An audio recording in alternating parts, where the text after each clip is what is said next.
Fala pessoal, beleza? Sejam bem-vindos ao canal Pulo do Gatti. Meu nome é Fábio Gatti, vamos para mais um vídeo. No vídeo de hoje eu vou utilizar a dúvida aqui de um colega no nosso grupo do WhatsApp, lá de dúvidas e tudo mais, e que ele está me pedindo basicamente o seguinte, tá? Eu não esperei carregar a imagem, mas são dois mapinhas coropléticos ali. Na verdade é um só, mas ele muda filtro. E o que ele está trazendo? Ele tem uma tabelinha, que ele passou para mim os dados, né, da tabela, que é basicamente esta aqui. Tá? É onde nós temos as UFs, que há repetições aqui de UFs, que eu já vou explicar, a alíquota correspondente ao F, a data de início e a data de fim desta alíquota. Tá? E aqui entra o ponto. Né? Por que há repetições dessas UFs? Porque em um determinado momento uma alíquota pode mudar. Então vamos pegar aqui, por exemplo, o Amazonas. A alíquota dela é 18%. De 1º de março de 2019 até 31 de março de 2023. Ou seja, em algum determinado momento aqui na tabela, eu vou acabar encontrando Amazonas de novo, aqui ó, 20% a partir de 1º de abril de 2023. Então ele tem a data de início e a data de término para cada uma das nossas alíquotas aqui. E a data seguinte, né, a partir daquele momento, inicia-se uma nova alíquota. E ele pediu para que a gente fizesse um mapa, só que ele pudesse fazer filtros com esse mapa baseado no ano, baseado na data, enfim. E é complicado, né? Por quê? Nessa estrutura que está aqui formada, eu não consigo ter uma única data de relacionamento e eu também não consigo definir um range aqui entre elas. Daria um trabalho grande para fazer um cálculo no DAX para isso. E como eu costumo falar, se você está tendo um trabalho grande para fazer algo no DAX, que visivelmente não é algo muito complexo, é porque provavelmente o seu modelo não está muito legal. No modelo dele, o que ele tem? Ele tem duas tabelas. Essa, que eu poderia considerar como sendo a tabela fato, né? Que está meio que misturado, fato e dimensão aqui. E nós temos a tabela calendário, que eu criei uma tabela calendário qualquer aqui, só com coluninhas simples ali, só para a gente poder conversar, tá? E por que eu falei que essa tabelinha fato aqui não está muito bacana? Porque isso aqui é uma dimensão sem tabela de dimensão, né? Nós não temos uma dimensão estado criada aqui. E nós temos duas informações de datas que é começo e fim. Isso aqui eu poderia ter criado um range, então. E é esse o ponto que eu vou fazer. Eu vou lá no query e vou construir algo aqui para mim que fique fácil de eu fazer filtros depois, né? O que ele quer fazer, então? Ele quer poder vir aqui. E na tabela calendário, ele quer poder adicionar um ano aqui, por exemplo, uma segmentação de dados, e escolher um ano específico. E daí quando ele escolher esse ano específico, né, falta o relacionamento ali, deixa eu criar rapidinho o relacionamento, vou pegar, aí que tá, né, data início e data fim, vou pegar as duas e colocar na data, ó. Data início, data fim. Legal, peguei as duas e coloquei aqui, mas somente uma é ativa, eu coloquei como sendo início. Tá. E daí, quando eu escolho um ano específico ali para fazer meu filtro, deixa eu colocar outro formatinho aqui de segmentação, só para deixar mais bonitinho. Ah, mudou agora o lugar, né? Vou deixar aqui uma lista vertical. Então, por exemplo, se eu escolher 2019, ele mostra para mim a segmentação de 2019. Se eu escolher 2021, 2022, vocês podem ver que aí já não está aparecendo. Em 2023, aí começa a trazer só o que teve de novo em 2023. Então, o que ele queria? Ele queria que em 2020 mostrasse todas as alíquotas que são de 2019, mas que não sofreram alteração. Né? Basicamente é isso. Beleza? Então, bora construir essa tabela fato e essa tabela dimensão para simplificar nossa vida aqui. Vamos para o query. A calendário eu construí por fora, né? Então eu não vou me preocupar tanto. O que eu quero fazer aqui? Eu quero que ele construa para essa tabela aqui. Primeiro eu vou separar minhas UFs e construir uma dimensãozinha, né? Vamos fazer isso rapidinho. Eu vou vir aqui na minha tabela alíquotas, criar uma referência. E essa referência aqui do alíquotas, eu vou pedir somente a coluna UF. Eu posso pedir para ele remover as outras colunas ou usar esse campinho aqui de cima para fazer assim, ó. Colchete, colchete.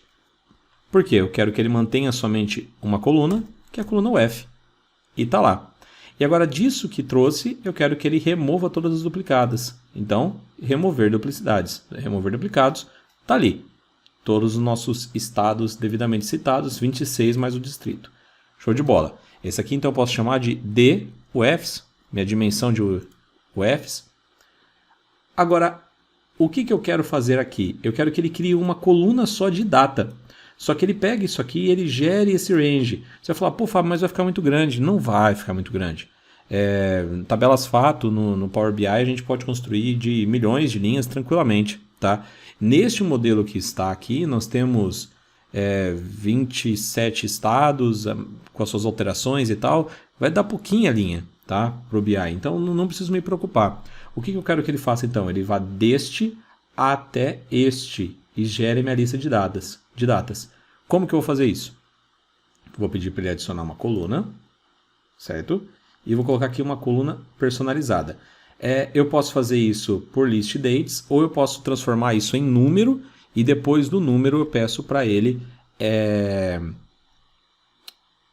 transformar novamente para data, ok? Pensando nisso, o que eu quero fazer então? Eu vou criar o range já fazendo com as datas, eu acho que fica mais simples até. E eu vou utilizar uma funçãozinha de lista para poder fazer isso. Vocês vão ver que vai dar um pequeno BOzinho aqui, mas a gente depois corrige, tá? O que eu quero? Eu quero que ele faça uma lista de datas para mim, colocando aqui na minha coluna do lado, numa célula auxiliar, onde ele faça desta data até esta data uma lista completa. Beleza? Então eu vou pedir para ele adicionar uma nova coluna personalizada. Existe a função chamada list.dates. A função list.dates ele basicamente vai fazer isso, vai gerar uma lista de datas. Qual que é o start? A partir de que data que ele vai começar a gerar? A partir da data de início. Vírgula. Quantas datas ele terá que gerar a partir dessa data de início? É o fim menos o início mais um, né? Por que mais um? Porque vamos supor que o meu início fosse dia 1º e o meu fim fosse dia 1º, se eu tiro um do outro ia dar 0. Eu não quero 0 datas, eu quero uma, né? Então, como que eu faço para fazer esse cálculo de um menos o outro? Eu não posso fazer direto, tá? Porque é uma conta de subtração de datas. Eu tenho que usar uma outra função chamada duration.days. Eu vou falar que eu quero a data fim menos a data início mais 1. Então, esse resultado, fechei o parênteses da duration.days, mais 1 para agregar aquela subtração. Vírgula. E agora qual é o step? De quanto em quanto que eu quero que ele corra? E nós temos um auxiliar aqui de chamada que ele permite que eu fale para ele o quanto que eu quero que ele agregue em tempo, considerando dia, hora, minuto e segundo, que é o hashtag duration. E ele pede para mim 4 informações. Quantos dias eu quero que ele agregue para cada célula que ele vai percorrer, horas, minutos e segundos. Então eu quero 1 dia, 0 horas, 0 minutos e 0 segundos. Fechei o list date e ok. E tá lá, ó. Para essa célula aqui, então, o que ele gerou? Do dia 1º do 3 de 2019 até dia 31 do 3 de 2023. Vocês vão ver que tá resolvido uma parte boa aqui já do nosso problema, mas está dando erro aqui, né? Por quê? Porque eu não tinha nenhuma data na data fim. E aí, como que eu resolvo essa questão? Eu posso ou estabelecer uma data fim aqui que faça sentido para mim, né? Ou eu posso, fazendo isso eu poderia colocar um parâmetro, enfim, ou eu posso ler as datas que estão aqui, pegar qual é a maior data existente, né? Qual é a maior data que existe aqui e jogar ela para cá, né? Jogar ela para cá, na verdade, na data fim. Então eu vou ler essas duas colunas, ver qual é a maior data existente entre essas duas colunas e jogar aqui no fim. Ou se não, eu jogo para o fim do ano para garantir, enfim. Tá? Bora lá resolver esse negócio. Eu vou, então, criar uma nova etapa. Como essa nova etapa eu quero que ela seja aplicada antes dessa, isso não interfere em nada, tá? Mas eu gosto de organizar. Vou vir aqui antes, aqui no tipos, e vou pedir para adicionar uma etapa, que vai ser nesse fx, adicionar etapa. Eu vou falar, você tem certeza que você quer inserir aqui no meio? Sim, tenho certeza. Tá? Criou a etapa personalizar 1. O que eu quero que ele faça? Eu quero que ele junte as duas colunas, data de início e data fim, só que uma em cima da outra. Então, aqui na minha tabela tipos, eu quero a data início, junto com a tipos, data fim. Quando eu der Enter, ó, gerou uma lista para mim contendo todas. O que eu quero? Eu quero a maior data. Então, list dessa minha lista, eu quero a max. Quero a maior data existente aqui. Olha lá, 1/4 de 2023. Legal, já sei qual é a maior data que tem no meu modelo. Eu posso ainda, se eu quiser, jogar esse cara lá para frente, né? Então eu posso colocar, por exemplo, end of year, para garantir que ele sempre vai trazer para mim lá a última data do ano que eu tô. Então, assim, tenho certeza que pelo menos para esse ano todo meus dados já estão preenchidos. Esse cara aqui eu vou chamar então ele de DataMax. Beleza. Quando eu voltar aqui no personalização adicionada, vocês vão ver que vai dar um errinho, por quê? Ele entende que, já que eu adicionei uma etapa aqui no meio, essa daqui será sequente a essa.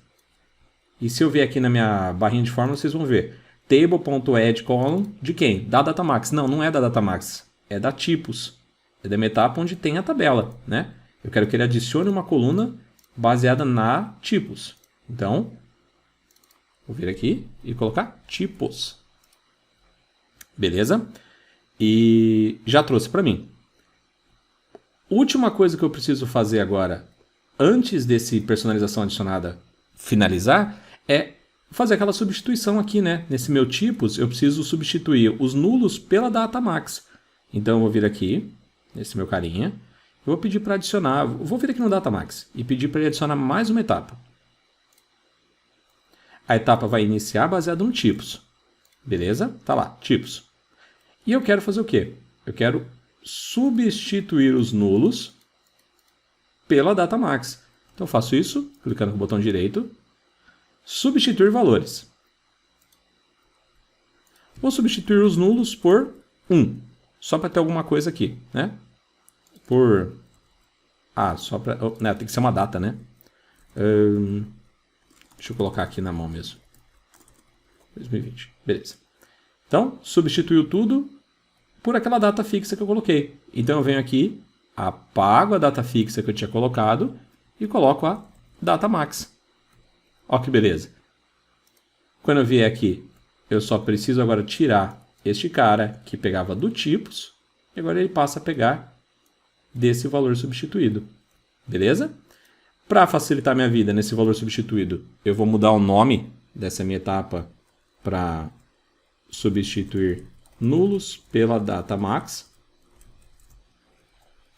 E aqui, onde era o tipos, eu coloco ele. Maravilha! Eu tenho aqui minha lista de datas completa agora. Não preciso mais da data início, não preciso mais da data fim. Posso apagar essas duas colunas. Beleza? E agora eu vou pedir para ele expandir essa minha coluna aqui no final, né? Tá como nome personalizar, deixa eu só voltar nessa etapa e mudar onde está personalizar para data. E agora eu vou pedir para expandir isso aqui para novas linhas. E olha que beleza. Já tenho a alíquota correspondente para cada UF para cada data. Ok? Então tá tudo agora. Quando eu fizer o relacionamento e for fazer um filtro, por exemplo, no calendário, ele vai incidir aqui. E quando eu fizer de uma UF específica, vai incidir aqui. Eu garanto que sempre vai aparecer a alíquota correta agora. Esse cara aqui eu vou deixar como data. E eu vou pedir para fechar e aplicar. Vai dar erro aqui naturalmente, porque eu fiz algumas mudanças ali no escopo completo, né? Mas pior que não deu erro, né? Vamos para o relacionamento, ver como é que ficou. As DUFs tá relacionado aqui já ao F aqui. Legal. O calendário eu vou relacionar com essa. Beleza. Aqui na minha DUF, aquela UF que ficou aqui, eu vou tratar essa minha coluninha para que ele entenda ele como sendo um mapinha. Como isso aqui é só UF, eu posso chegar aqui para ele na categoria de dados e falar que eu quero estado ou província.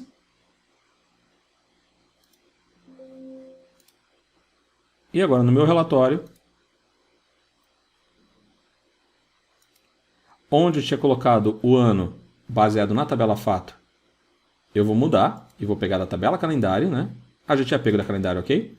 E onde eu tinha colocado aqui o mapinha baseado na UF da tabela fato, eu vou tirar daqui e vou pegar da tabela UF. E agora sim, qualquer ano que eu pegar, independente de qual seja, vai dar certinho e os valores vão aparecer da forma correta. Ok? Podem ver que as legendas aqui estão mudando, né? Ó. De acordo com o que eu seleciono. Beleza? Bom, é um pouquinho da brincadeira de modelagem que eu queria mostrar para vocês. Muitas das vezes a gente resolve o nosso problema do DAX no query, né? Por uma modelagem errada, por dados que não deveriam existir, enfim. E aí, ô Fábio, nossa, mas a gente fez tudo aquilo lá, quantas linhas que ficaram no final de contas lá na nossa tabela de alíquotas? Olha lá, 47, 48 mil linhas. Isso aqui não é nada para o Power BI, né? Para questão de análise e tudo mais. Fica aí uma solução, uma forma de resolver. Se você resolveria isso de uma forma diferente, pode ser até inclusive no DAX, você fala, pô, Fábio, eu faria um summarize, eu faria uma geração de uma tabela virtual, faria beleza, bota aí nos comentários, vamos bater um papo, tá? Eu falo por mim, eu prefiro muito mais arrumar no modelo e o DAX ficar enxuto, beleza? Pessoal, fica aí a nossa dica de hoje, espero que tenham gostado, um abraço.